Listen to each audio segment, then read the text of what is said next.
नमस्कार and welcome to Bharat FS.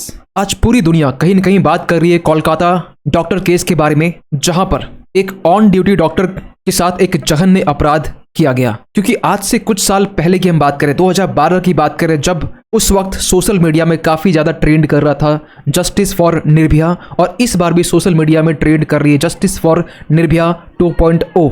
और इसको लेकर ना पूरा वर्ल्ड मीडिया इस पर बात करना चाह रहा है और इस पर बात भी कर रहा है।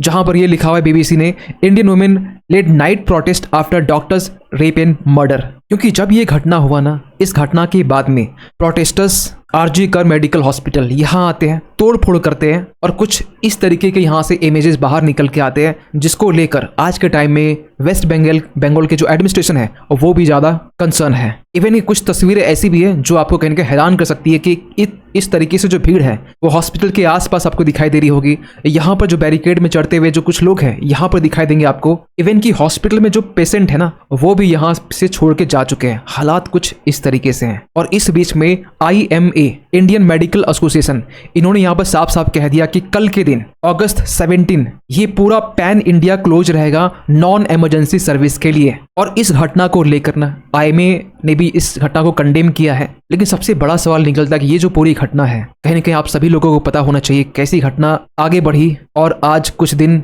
बीत चुके हैं। क्योंकि जिस रात ये जो हॉरेंडस एक्ट हुआ, ये जो घटना घटी ना, अगर ब्रीफली आपको बताना चाहेंगे, एक ऑन ड्यूटी डॉक्टर जो कि सेकेंड ईयर पोस्ट ग्रेजुएट एक ट्रेनी डॉक्टर थी, हर दिन की तरह उस रात भी अपने डेली रूटीन में जिस तरीके से उनकी रात का डिनर ली अपने जूनियर के साथ में, और उन्होंने डिसाइड किया कि रात को 2 बजे के टाइम में, मतलब ये अर्ली मॉर्निंग हम कह सकते हैं, ये रेस्ट करना चाहिए। और क्योंकि उस हॉस्पिटल में रेस्ट स्पेस यहाँ पर की कमी थी, तो इन्होंने यहाँ पे ये सोचा कि क्यों ना सेमिनार हॉल जो है यहाँ पर रेस्ट किया जाए। लेकिन जब अगले दिन अगस्त 9 की हम बात कर रहे हैं, जब सुबह होती है तो यहाँ पर देखा जाता है कि एक सेमी न्यूड इनसाइड में एक जो सेमिनार हॉल है, इसमें एक ऐसी दृश्य जो आपको सभी को विचलित कर सकती है। और इसके बाद ना डॉक्टर जो आरजी कर हॉस्पिटल है कोलकाता का, इनके जो एडमिनिस्ट्रेशन है, इनकी तरफ से ये कहा गया कि आपकी बेटी का तबीयत खराब है। इनके पेरेंट्स को कॉल किया गया, लेकिन मामला गंभीर था। मामला वहां पर तबीयत खराब की नहीं थी, क्योंकि उस वक्त तक उन डॉक्टर की वहां पर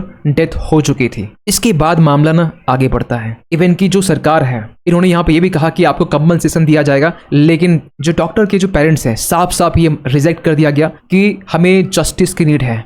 पैसे देने से ये मामला काफ़ी हद तक दब सकता है। क्योंकि कुछ तस्वीरें ऐसी भी बाहर निकल के आ रही थी, ये भी कहा जा रहा था कि कुछ हद तक में जो क्राइम सीन है उसे टैंपरिंग करने की कोशिश की जा रही है, उससे छेड़छाड़ करने की कोशिश की जा रही है। क्योंकि जब ये मामला हुआ ना, उसके तुरंत बाद पुलिस इन्वेस्टिगेशन करती है, लेकिन कुछ खास प्रोग्रेस हमें देखने को नहीं मिल रहा था। क्योंकि ये दरवाज़ा है ना, जो रेजिडेंट डॉक्टर्स एरिया यहाँ पर आप देख पा रहे होंगे, दरवाज़ा ये अभी इस तरह है, इसे तोड़ा गया। इसके पीछे रीज़न क्या था कि यहाँ से फिंगरप्रिंट्स हट जाए। लेकिन ये मामला पहुँचता है कोलकाता हाई कोर्ट।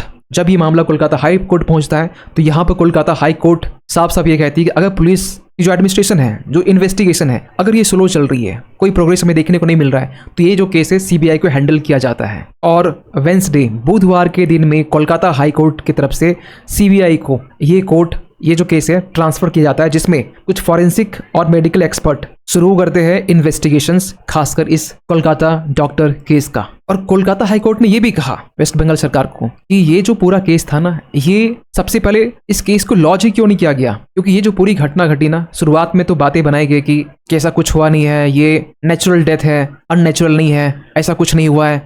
उसके बाद में जब ये मामला ऑटोप्सी तक जाती है, पोस्टमार्टम की रिपोर्ट आती है, उसके जो डिटेल्स है वो शॉक करने वाले होते हैं। क्योंकि जब प्रिलिमिनरी ऑटोप्सी की रिपोर्ट्स आती है, उसमें साफ साफ ये बातें निकल के आती है कि यस, विक्टिम के साथ में सेक्सुअली असॉल्ट किया गया है मर्डर से पहले। इवन कि इस बीच में डेथ से पहले इनके साथ में काफी ज्यादा मारपीट भी की गई है, मारा पीटा भी गया है, वायलेंस देखा गया है। क्योंकि इनकी हड्डियां टूटी हुई थी, इनके आंख के चश्मे थे, ब्लड वहां से आ रहा था, सर की आगे पीछे चोट थी, लगभग बॉडी के हर पार्ट से कहीं कहीं ब्लड देखने को मिल रहा था। इवन कुछ सोर्सेस ये भी कहते हैं कि इनके नोज से, माउथ से लगातार कहीं कहीं ब्लड निकल रही थी। और ये जो पूरी घटना है ये 3 बजे से लेकर 6 बजे के बीच में हुआ है। एक्चुअली जो फिक्स टाइम था वो 4 बजे से लेकर 4:40 के बीच में ये पूरी घटना को अंजाम दिया गया। और इसके पीछे जब इन्वेस्टिगेशन किया गया, एक शख्स का नाम आया संजय रॉय का। ये वही पर्सन है जो इस पूरे घिनौनी हरकत में जिसका एक सबसे बड़ा हाथ है। इसकी छोटी सी हिस्ट्री बात करें तो ये पहले से 3 बार शादी कर चुका है और आज के टाइम में इनके साथ में कोई भी वाइफ नहीं है। कुछ की डेथ हो गई और कुछ की डिजीज से इनकी जान चली गई। और ये उस वक्त ये जो बंदा है, इनका प्रेजेंस खासकर इसका बोलना चाहिए हमें, इसका प्रेजेंस खासकर उस मेडिकल कॉलेज के आसपास उस टाइम देखा गया क्योंकि ये अपनी कुछ मेडिकल नीड से यहाँ पर आया था किसी पेशेंट को रेफर के लिए। लेकिन इसी बीच यहाँ पर ये जो बंदा है अल्कोहल का सेवन करता है और निकल जाता है उस टाइम में हॉस्पिटल के गैलरी में। और उसी बीच में ये पूरी जो घटना है ना हमें देखने को मिलता है। लेकिन कुछ हैरान करने वाली जो बातें ना वो सामने निकल के आते हैं क्योंकि जो डॉक्टर सुवर्णा गोस्वामी है, अपनी इंडिया टुडे में दी हुई एक इंटरव्यू में इन्होंने साफ साफ ये कहा कि जो डॉक्टर है जिनकी एज 31 ईयर एज है, इनके साथ में एक पर्सन यहाँ पर इन्वॉल्व नहीं है। क्योंकि इन्होंने ये कहा कि जो ऑटोप्सी की रिपोर्ट है उनमें से ये देखा गया कि 151 ग्राम जो सीमेन है ये पाया गया है। और इसको लेकर भी जो लोग हैं प्रोटेस्ट करना फिर स्टार्ट कर देते हैं क्योंकि 150 ग्राम सीमेन जो है किसी एक पर्सन का तो नहीं हो सकता है,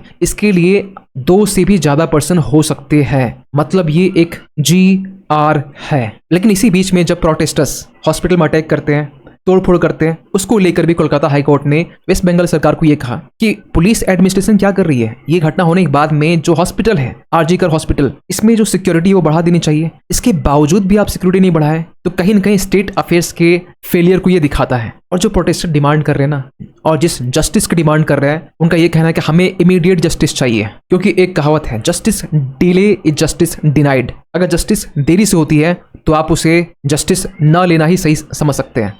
तो इनकी तरफ से कुछ 4 डिमांड ये है जहां पर आप देख सकते हैं कि इमीडिएट जस्टिस की डिमांड की जा रही है, इक्वलिटी की बात की जा रही है, जेंडर इक्वलिटी की, नाइट ट्रांसपोर्ट की बात की जा रही है, even safe and secure resting rooms की भी यहाँ पर डिमांड की जा रही है। और इसको लेकर ना कल के दिन प्राइम मिनिस्टर मोदी इन्होंने भी यहाँ पर कोलकाता जो केस है इसको लेकर साफ साफ ये कहा, ये एक जघन्य अपराध है और इसके लिए स्ट्रिक्ट पनिशमेंट मिलनी चाहिए ऐसे क्राइम्स के लिए, ताकि एक समाज में एक अच्छा सबक मिल सके जो लोग खासकर ऐसे अपराधों में इन्वॉल्व होते हैं। इवन की ऑपोजिशन के लीडर राहुल गांधी, इन्होंने भी अपनी तरफ से इस क्वेश्चन को सीरियसली लिया और यहाँ पे ये कहा गया कि हॉस्पिटल और लोकल जो एडमिनिस्ट्रेशन है यहाँ पर साफ साफ क्वेश्चन मार्क उठाया गया। यही नहीं, ये कौन चिपका गया, खैर इनकी तरफ से भी यहाँ पर बातें बोली गई, इन्होंने भी यहाँ पर जस्टिस की डिमांड की। लेकिन हम लोग जब भी बात करते हैं ना ऐसी घटना का, तो हम लोग कोशिश करते हैं विक्टिम की जो प्राइवेसी है, जो नाम है वो रिवील ना होनी चाहिए। लेकिन इनकी तरफ से रिवील किया गया नाम सोशल मीडिया में पोस्ट भी किया गया, फिर बाद में डिलीट किया गया। इसके बाद में फिर एक पोस्ट किया गया जस्टिस फॉर निर्भया 2, उसे भी डिलीट कर दिया गया। अब ये हमें नहीं पता कि क्यों डिलीट किया गया, क्योंकि एक सवाल बनता है ना, क्या हमें सच में वुमेन जस्टिस की जरूरत है।